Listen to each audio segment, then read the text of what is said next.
My name is Vincent Gasana. I work with the KT Press.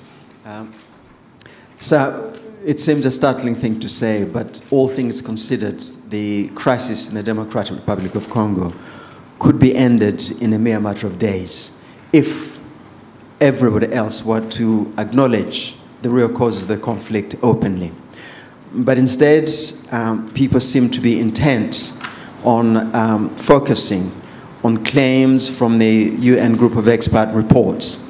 There is the recent statement from President Joao Lourenço, for instance, on the M23 rebel alliance entry into Masisi, seems to go on a supposed threat to territorial integrity of the DRC instead of the real causes of the conflict.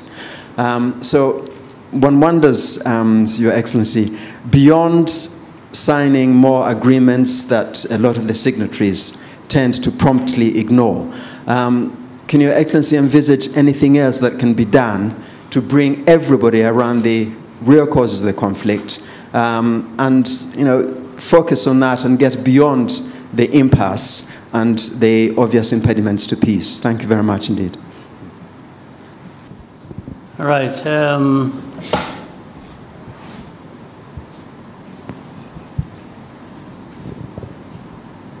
Much as I said, I didn't have much to say, as was prompted by the moderator.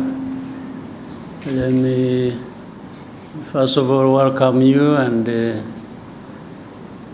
once again wish you a happy New Year. I hope the New Year will bring blessings to all of us. I think we had time to talk about the last year. And the last year ended well. We're now in the new year. As a country, as a people, this country and our partners and myself, we hope we can continue the good progress we made last year and do even more, including probably realizing peace in our region. We are looking forward to that. So that is the starting point of my answer to your question. This problem of Eastern Congo, which I have in the past even explained as not just Eastern Congo problem, but Congo's problem as a whole, and the problem for our region, the problem for our continent and the rest of the world. But every time it is referred to as Eastern Congo problem, in a way rightly so, because it is centered there. But the cause of it and many factors that perpetuate that problem are from different parts of the world, including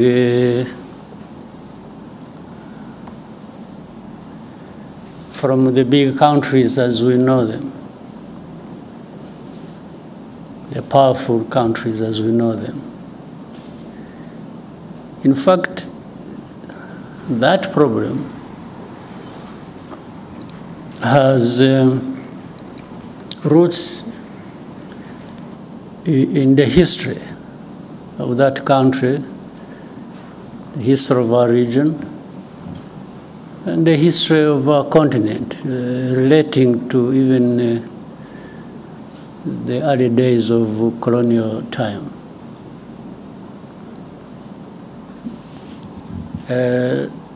That's why many times I'm surprised. Let me go straight now to the issue raised, talking about, say, sovereignty, territorial integrity.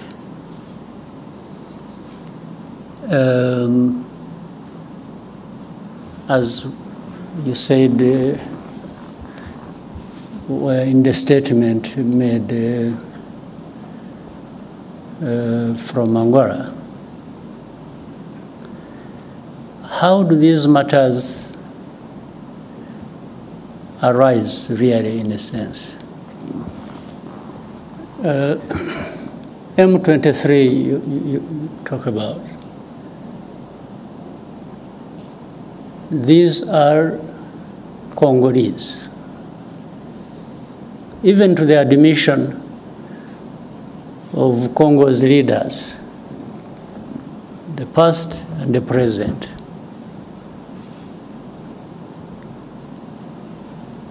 Now, why are they fighting? Why do we have over 100,000 refugees here in Rwanda, originating from that region? Why? Why do we have refugees here? Is it because Rwanda wants refugees and attracted them from Congo to come to Rwanda?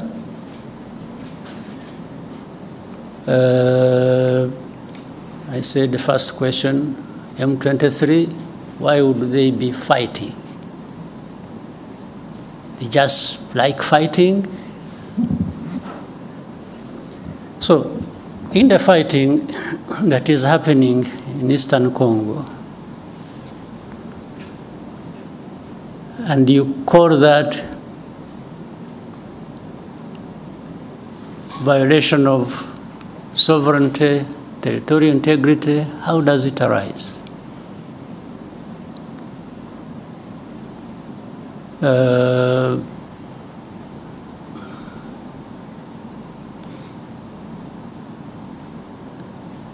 So,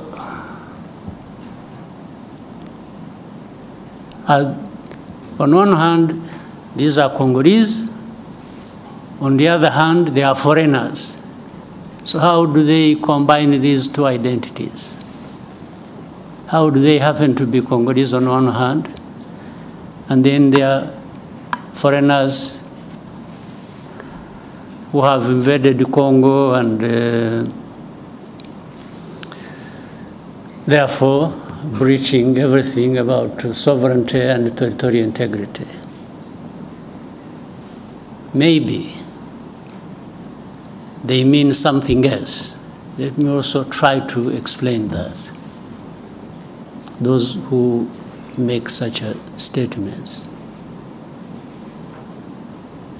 I would remind them and remind you here, and I know you know, people play like they are ignorant about things, yet they are supposed to be experts of that.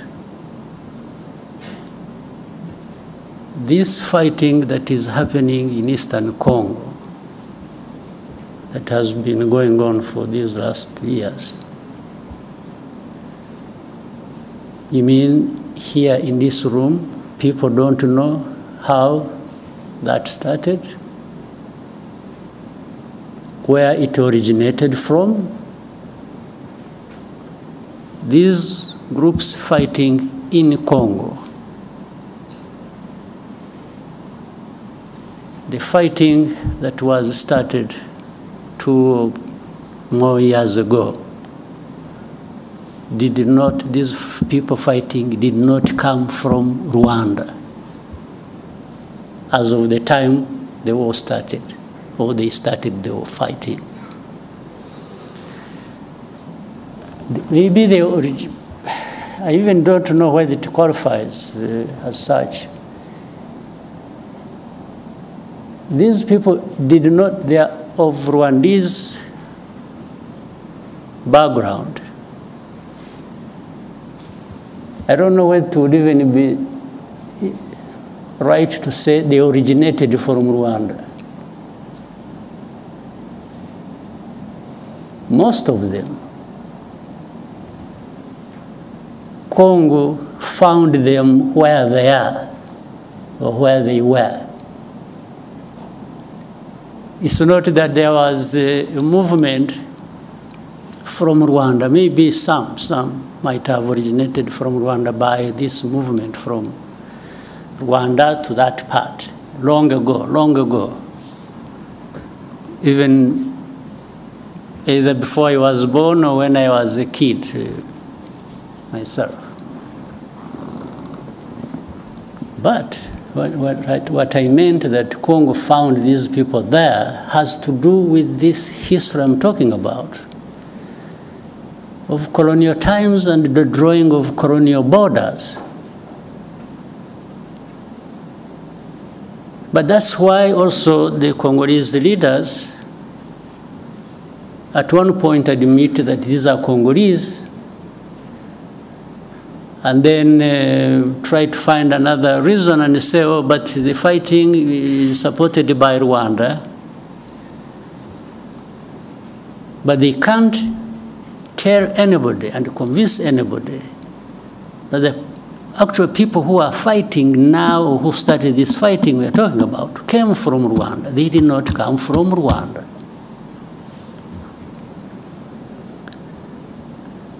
These leaders of M23 and the majority of their fighters came from Uganda, where they had been as refugees who ran away from, or as a result of solving the problem of 2012, 2013, when these people moved to Uganda, and others came here. I remember for specific actually number, those who came here were between 500 and 600, whom we disarmed and gave back arms to the government of DRC at the time, and had been kept here for a long time until when things as they kept changing, the government of DRC used to send even their officials to come and speak to people here where we had held them in camps, to speak them purportedly to resolve their problems. It went on back and forth for a long time. The problems were never resolved. But these are not the ones who started the fighting. And if you want to see where these people, most of them are still here.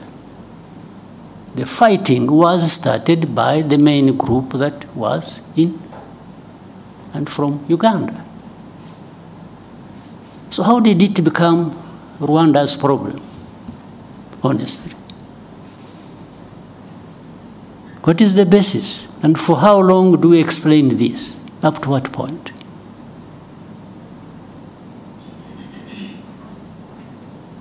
These people, the ones who lead this, and then the other hundreds of groups fighting in Eastern Congo, have nothing to do with Rwanda.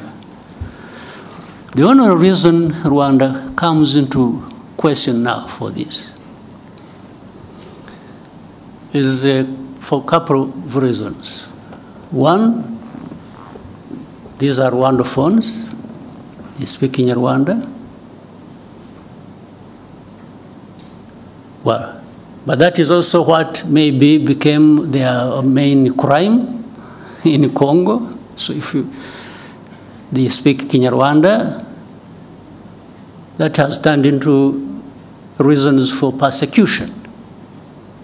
And that's why we have refugees here for over 2 decades.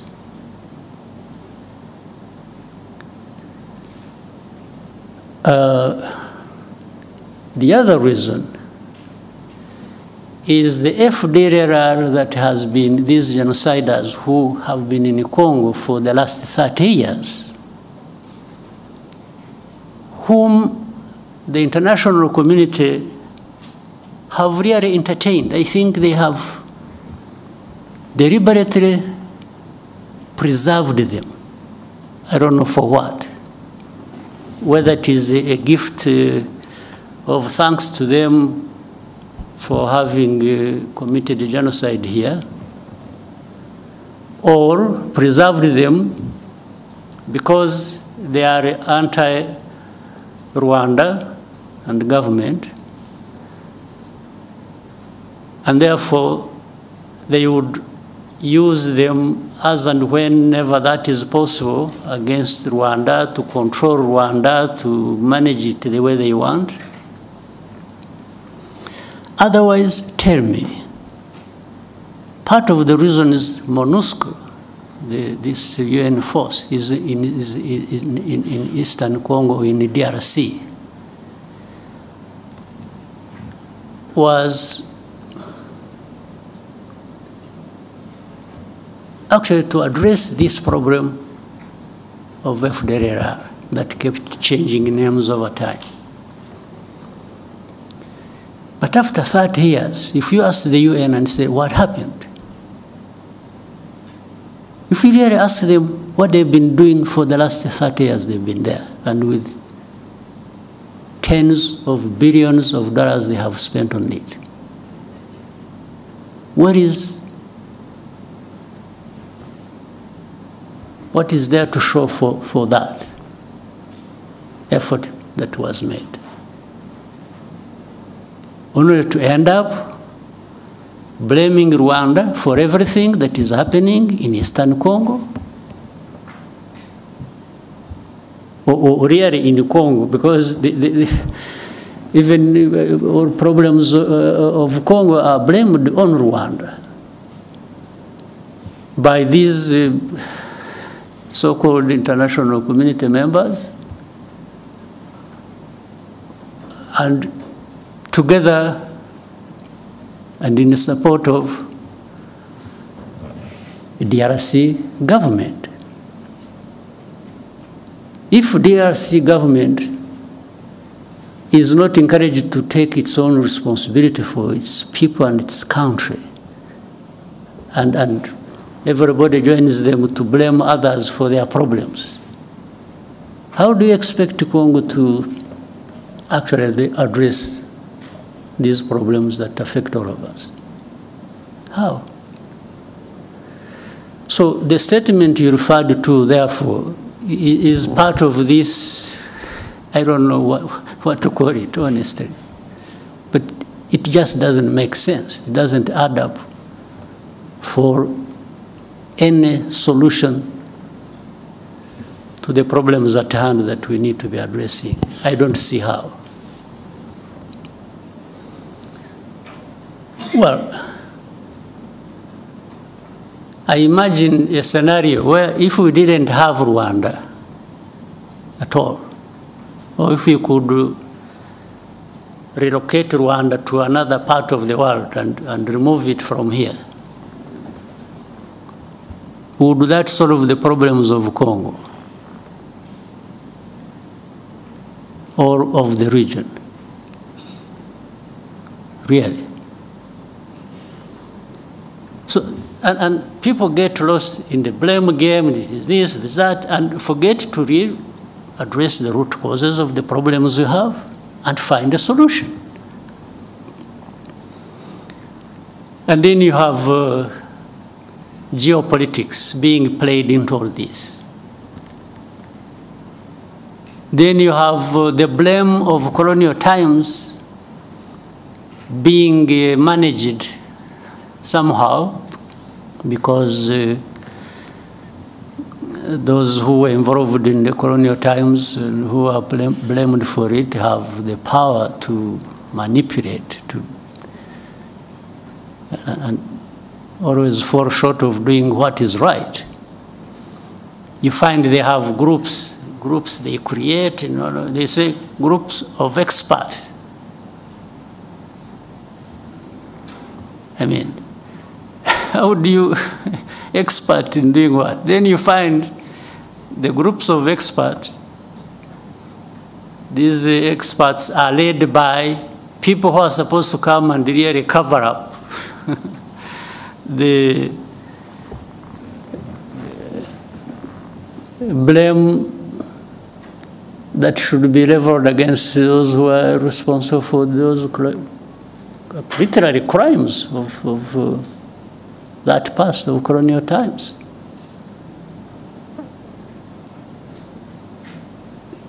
And they've been here in Eastern Congo or in Congo, groups of experts. What expertise? Expertise to come and tell lies? You know, these groups, the people making up these experts, you know, in broad daylight, killings, persecution, all kinds of stuff are done by people they see, government leaders in Congo, commanders, people belonging to either the police, the army, in broad daylight lynching people. This one is kept quiet about. And then the next, these experts write a whole, they pile up crimes committed by M23.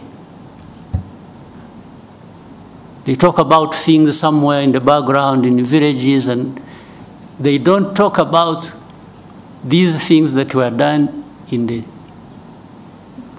towns, in broad daylight, before their eyes. Then they talk about, you know, M23 violating, you know, human rights and so on and so forth. And then Rwanda behind supporting them, and Rwanda is supposed to be there stealing minerals of Congo. So the whole thing is shifted from what the problem really is to some other imaginary problem they have created. And they really make people believe that. But honestly, for the last 30 years, if anybody wanted to understand what the problems are and what the solutions should be, you don't even need to be an expert. You just need to be wanting to resolve these problems and allowing people to have peace. So when you ask me what next do I think, I mean, what I think should happen is what I have thought from the beginning and have spoken out very loudly to whoever needed to listen.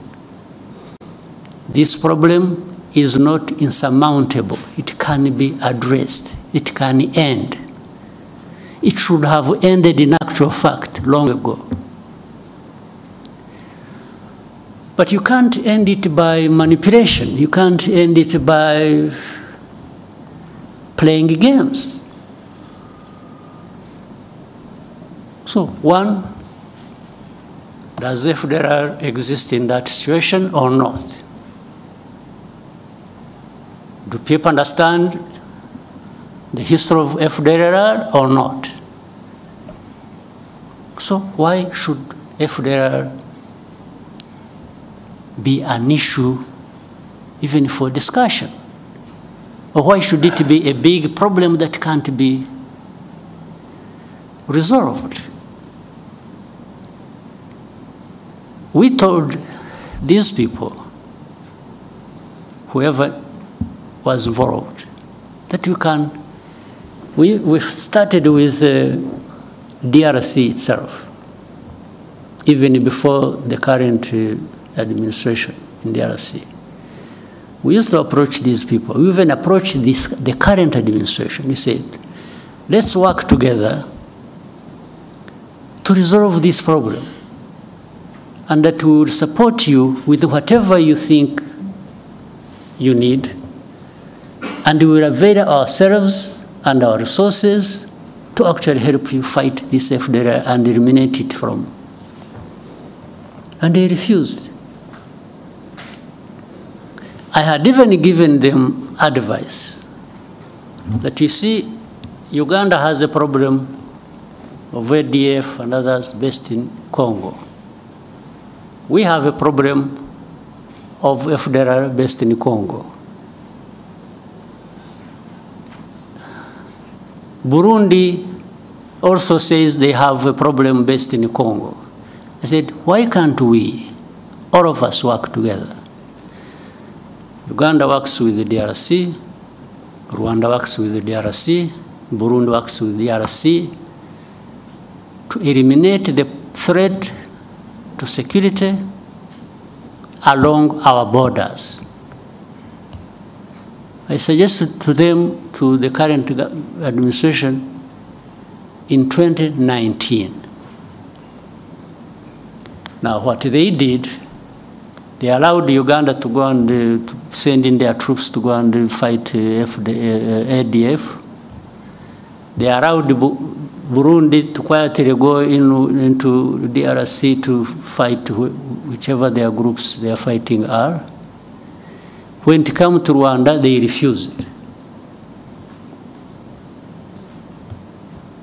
Of course, that means something. They refused because either on their own or on advice by whoever, they actually didn't want this problem of FDLR addressed.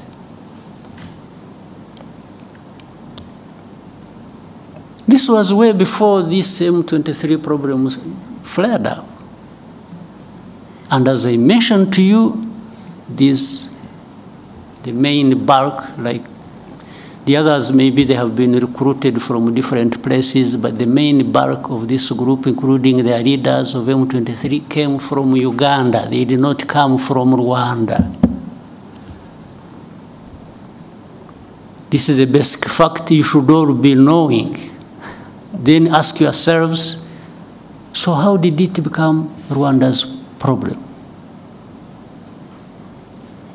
So why doesn't DRC address the problems of their own people? Why do they have to put the weight of that on our shoulders? Why don't they take away these 100,000 plus refugees here? Take them back home. Now, to show you the connection with these other countries, for all the time this problem has been there, some of these refugees, these countries, United States, Canada, Scandinavian countries, other countries, they've been coming here and selecting people from these camps that they would go and relocate in their countries. They've been doing it over a long time, but they have not taken many people. Out of 130,000 we have here, they have maybe among these countries, they have maybe relocated for settlement in their areas about, it can't be more than 11,000 over 20 years. So do these people come and take these refugees, or these people, knowing that they are taking Rwandese or they are taking Congolese?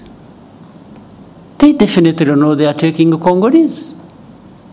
So how about those who are staying here and have not found a home anywhere in these areas? What happens to them? And they are coming every day, every time, with this fighting going on. So then they quickly find a solution in saying, let's blame Rwanda for everything. Then they make statements. Rwanda backed M23. is doing this, is doing Rwanda, Rwanda, Rwanda, Rwanda every day. Rwanda must remove their forces. So I asked another time when we were having a conference like this, if anybody thinks Rwanda is in DRC, why should Rwanda be in DRC? They should ask themselves that question. If you want to blame Rwanda for being in DRC, can you also make an effort and try to reason and say, okay, but yeah, it's true, Rwanda is in DRC. Rwandan forces are in DRC. But why? Why should they be in DRC? So that's why they quickly find an answer and say, they are there to steal minerals. Okay, suppose that is also true, if you think that is true. What happened to FDLR? Or what happened to what produced refugees to be here in their hundreds of thousands? What happened? Why? Was it because RDF was stealing minerals in Congo? That's why these refugees came here?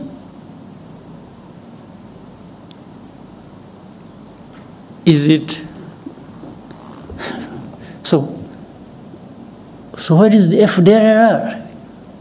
FDLR is nowhere. You don't remember 2019 and later on afterwards 21 and so on, when there were 2019 in November, I remember there was an incursion through Virunga Mountains, invaded our country, areas of Kinigi and in Musanze. These were FDLR. Afterwards, the bombardment that came from DRC onto our territory. There we held a Commonwealth conference here.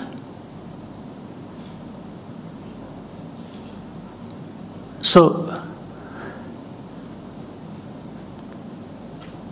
the bombardment that was, and killed our people. And we raised these matters with the government of DRC. Now, so everything is, oh no, they are there just stealing minerals. Okay, if you are right on this, how about these other issues? How have you addressed them?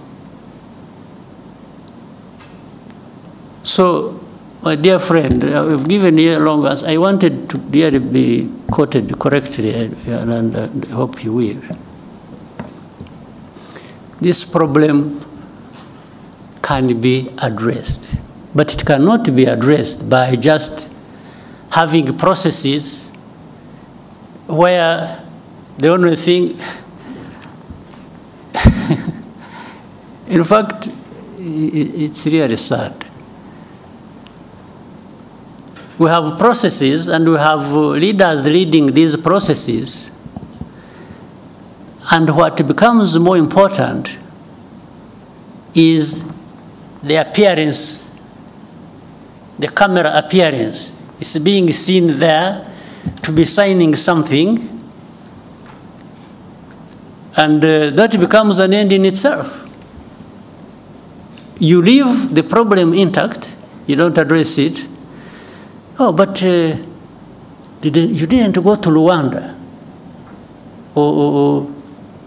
Okay, how about the time I went there? What happened? Because there are times I have been in these. In fact, up to a point I got tired of going. We have meetings in Nairobi, I was always present. We have meetings in Rwanda, I was always present. We have, wherever there were meetings to discuss how to end this problem, Rwanda was present.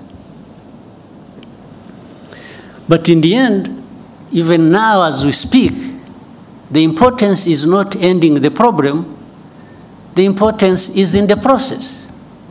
It's in the appearance to be photographed and you say you were in Rwanda. So if you're not there, but I have discovered that being there and not being there amounts to the same thing. It doesn't address the problem. So we have to find a way of addressing the problems. Not processes becoming an end in themselves.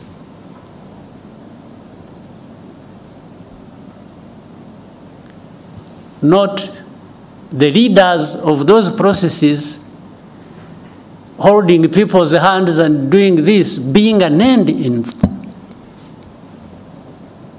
itself. We have to have results built on addressing the root causes. And then another time they say, oh, Rwanda, you see, you have influence on M23. By the way, influence just because some of those guys will speak the same language. So that becomes an influence. Okay, but let's assume we have the influence. And I have been asking these people, so, okay, what do you want me to tell these people?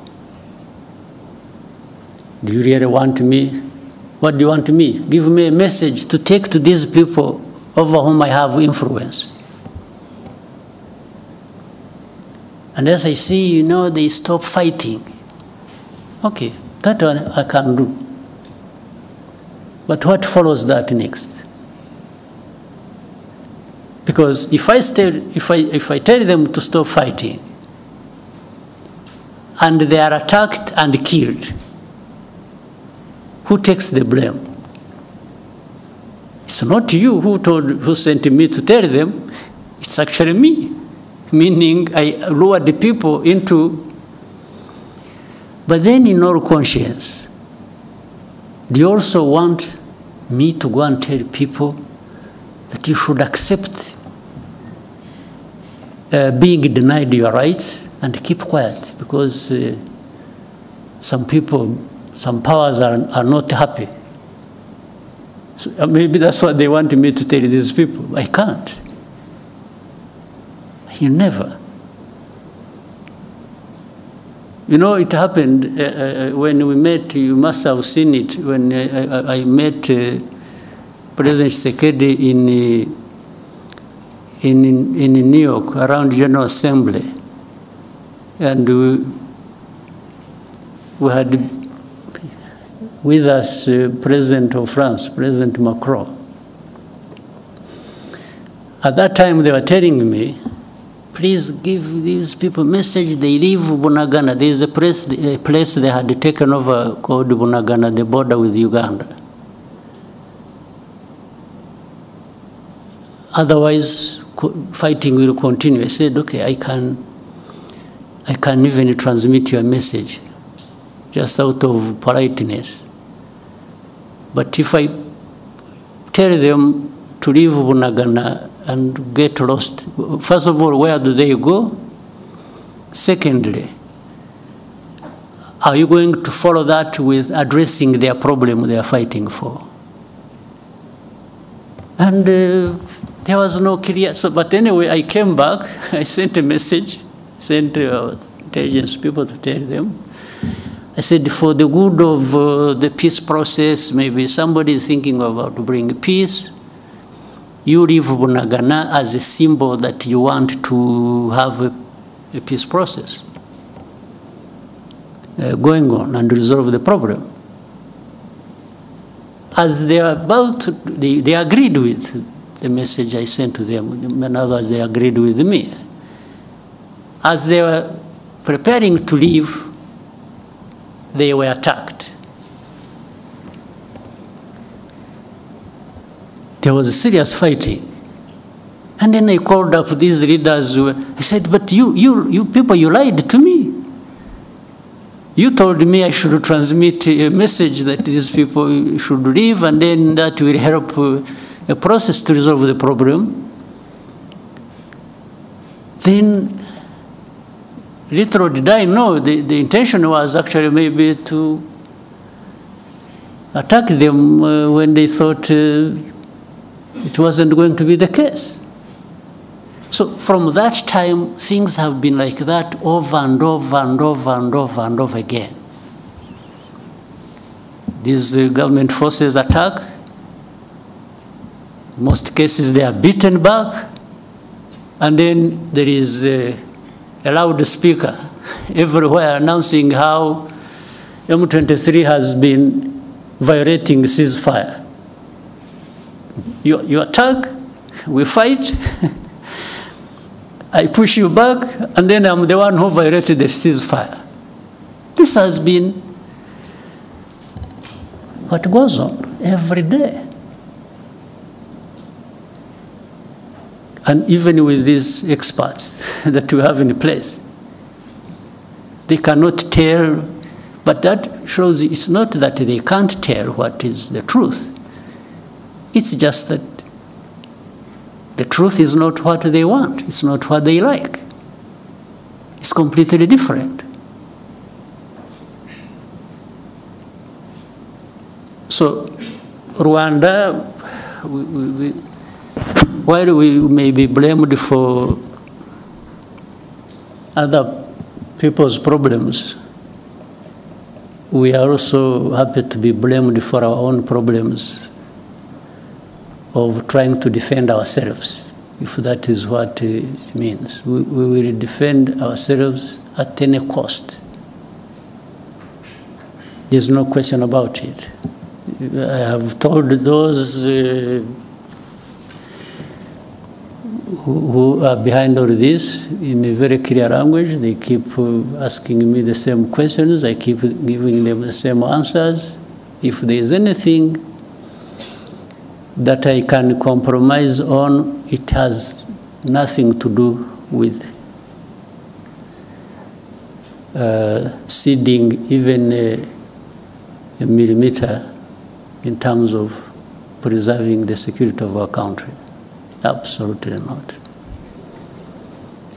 So, my friend who asked the question, the answers are obvious, they are known.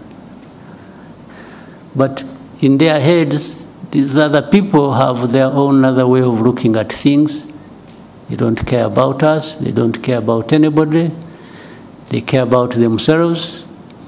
If you want to allow yourself to open up, to be crushed, you get crushed, and that's not their business. They really facilitate that. So, let me end up with a long story here, but it is an accumulation of, I have been silent for a long time. So I thought I needed maybe to go back into a little bit of the history of the problem. But the facts are clear.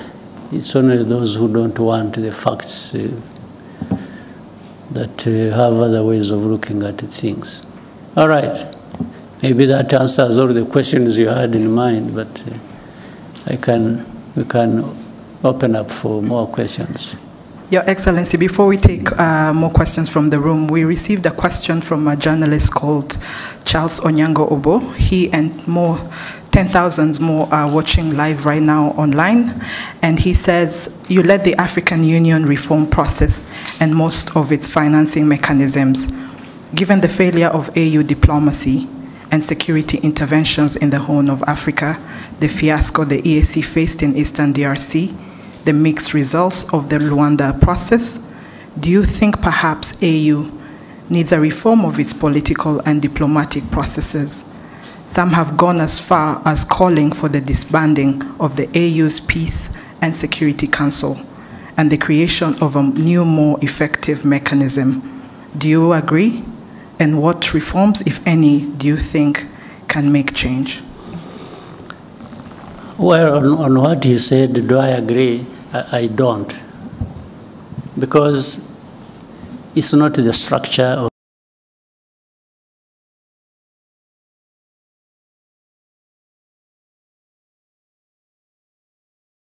it is the people. It's the leaders. It's the people working in those structures and therefore subsequently the countries they come from that are a problem. So how do structures in themselves become a problem? So even if you created another structure, but you have the same people thinking the same way, what are you likely to get out of that? I think Charles must be aware of that. I don't know what really needs to be done. Yes, I was given responsibility by the leaders of our continent to work with others to suggest the reforms that can be made on our continent. I was happy to lead that process. And by the way, I also reached a point, after I had more or less completed the main bulk of what I was supposed to do, I thought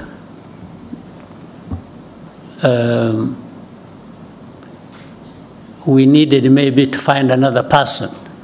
Because when I was seeing some, I mean, you can hear this. We sit in meetings, leaders, I'm talking leaders, of leaders, presidents, prime ministers, and others. We agree something in a room like this. Suggestions that have come from us. We agree. We put something in place. And then, in the end, nothing works. Do you think it's a problem of the process? It's a problem of the structure?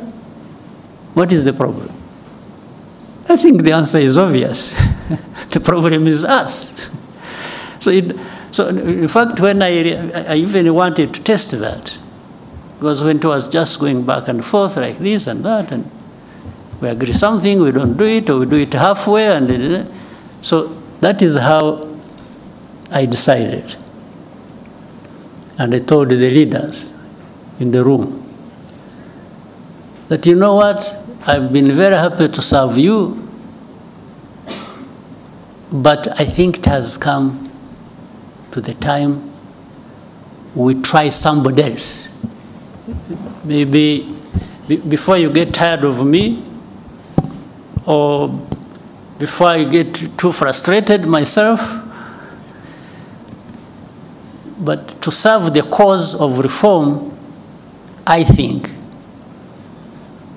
we can, here in this room, choose somebody else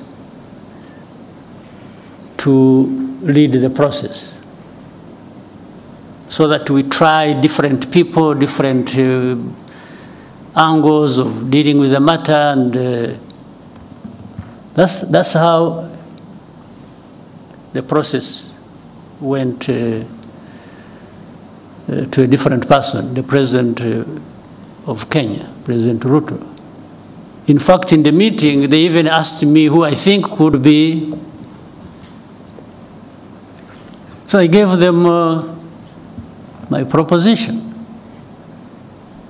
All was to try and make a point to me that, I mean, I was trying to make a point to these people that we have a problem we need to address.